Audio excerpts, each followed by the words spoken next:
In 2003, I was awarded the Dame Nita Barrow Distinguished Visitorship, which is a visitorship that University of Toronto does started by Angela Miles, by Professor Angela Miles. It takes a feminist from the South and from the global South and invites them to teach at the University of Toronto for one semester. And I fell in love with the idea of teaching in a more sort of quiet setting than doing workshops in a lot of war-torn countries, and I just felt that it was really good for people to be able to, for women especially, but some men have come through the institute, to come and be in a place that is not dangerous, that is not, that has a lot of resources, because most universities in the South don't have like videos or you can't even, or electricity sometimes, you can't even, you have to do other kinds of teaching. So I thought it was really nice to start an international course that would bring people from all over the world to talk to each other, learn from each other,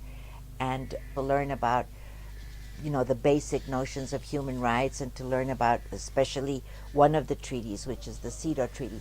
And our course has evolved through the years to be really centered on CEDAW, the Convention on the Elimination of All Forms of Discrimination Against Women, which is one of the 9 main treaties of the UN on human rights. And what I'm doing is bringing women from your countries to influence international human rights dialogue and discourse and standard setting at the United Nations. If I don't do that, if my organization doesn't do that, the international discourse on women's human rights is going to be influenced by women from the North, from New York and from United Kingdom and Sweden, and you won't have the Southern voices up here, your women's voices influencing, because that influencing is taking place. But I believe it. The militants had banned family planning as it was un-Islamic. Even though the man is the sole economic provider for the family in most Asian communities, the woman is the lady who keeps the family together, and yet she wants to sacrifice her life. Doing your Facebook.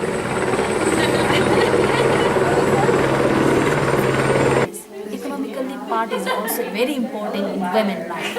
Without economically empowerment, they cannot do anything. Yeah. Of course, economic dependency plays a vital role, but it's not the only one. I mean, patriarchal, system is embedded in many other ways in our, dynamics.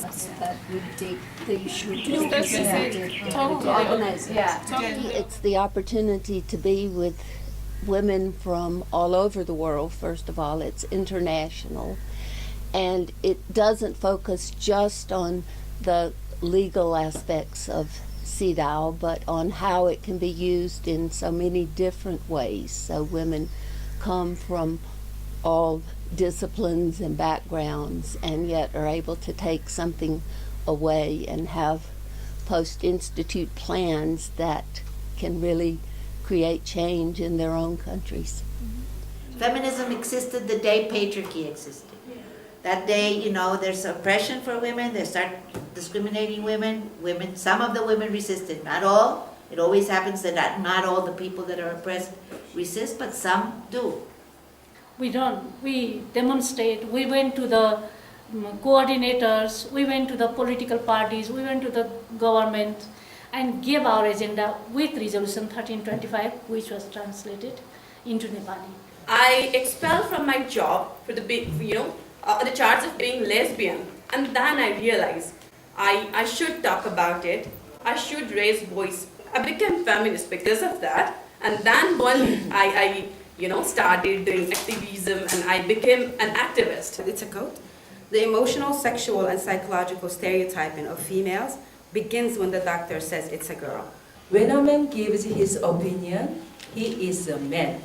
When a woman gives her opinion, she's a bitch. It is a social perception. We should change this expression. That there is a culture of violence and that there is a patriarchal culture that manifests differently in different locations and throughout time, but that ideology continues to be pervasive, and it needs to be recognized and it needs to be questioned. Welcome to Sakti Samuha again. This is the introduction of Sakti Samuha. Sakti Samuha is the first organization of trafficking survivors in the world, and this has been proved by TIP report 2007. The one mechanism that can help us to put the pressure to the government, but I think the most important thing is what we're going to work with the grassroots people, with the women that really affect the issue. And I can reflect that in Cambodia, mostly the people, especially the NGO, they're doing the work on behalf of the government. We are providing individual and family counseling, health support, education support, formal and non-formal education, case management, trainings like vocational training, life skill, handicraft, etc. To be able to interpret CEDAW international law. How are we going to use concluding observations after this process when we get home?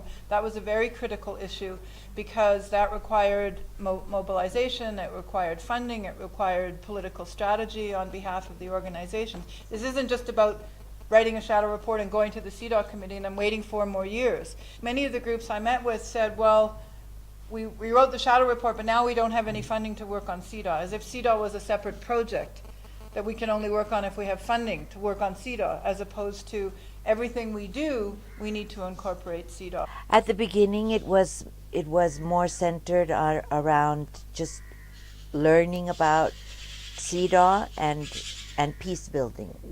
And as the years have gone by, we have centered it more on education, on human rights education, on self-care and yoga, and especially with when Angela Lytle became the executive director of the Institute, we have worked very hard to integrate embodied learning into the way that we conceptualize the curricula.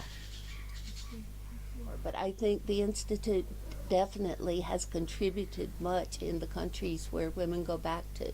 We had a landmark decision from Kenya just a couple of years ago, or maybe 1 year ago, from which one of our Institute participants had launched a court case dealing with the rape of young girls in Kenya and got a landmark ruling in that case. So we've seen that. We've had women go back and do training in their own organizations on CEDAW or other human rights principles.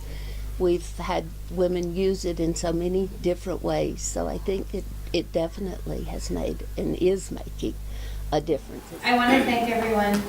You've really shown me that I'm coming from a graduate program, so you've all shown me that theory can be meaningful practice,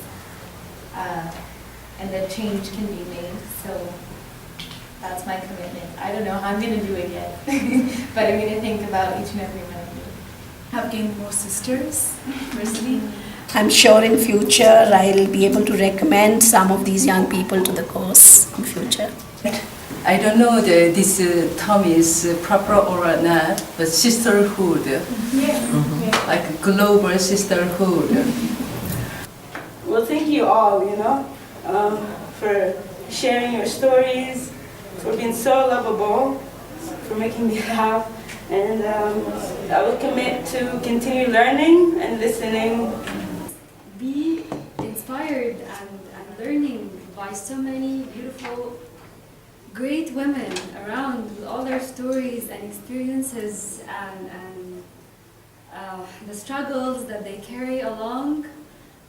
It's something that I would never take for granted. Thank you, the team, for expanding and deepening my knowledge, and for all of you for also expanding and deepening my knowledge, both of CEDAW, and I feel very happy to have met each and every one of you, and I feel much more confident that the women's movement can succeed. I hope I will get to use and to pass on what I've learned here, which was a lot, and technically, but also from all of you. I commit myself to, to remember each of you, because, when you were talking, when you were passionate and discussing and embodied, zero and all those things will really give me the energy not to get burnt out, and I might even reach out to you, who knows. I feel so inspired to meet all of you, and I really, really, really hope I can keep in touch with you. Thank you for making a change in my life. Zero is a candle that we will light. I only hear about your countries in the newspaper or in the radio or in the TV, and this is a privilege. So I now know that we all are the same. Our problems are the same. We all work towards a just society for everyone, and we will do it through Sido, and I'm going to go and light a candle somewhere, and I hope you will also. And it's not me only making a network here, but I hope that you all will make networks as well. In that way, we can address Sido in a broader, wider capacity. I am inspired by all of you who risk your lives, your happiness in some cases, for the work that you do. I commit to carrying the torch, my torch, for women's and human rights. And I also commit to trying to stay in contact with all of you. I'm really, it's been a life-changing experience, and I'm really grateful to have met all of you. The work that all you do is, inspires me and motivates me to keep doing this. This candle that is lit here, carry it back to your communities, your friends, your families. That's the purpose of it. This is not a program that is only about learning the principles or the legal aspects of the treaties that we touch upon, but it's about incorporating those values in your everyday life, and that is like the main objective of the whole institute. And when I say embody those values, is by really starting with yourself, because you are the first area of concern for human rights, right? Where does human rights start? Not in the home, as is usually said. It starts with your own body. That's if you don't discriminate yourself, if you don't violate yourself, and you find peace within yourself, then you can start projecting that respect for yourself to others.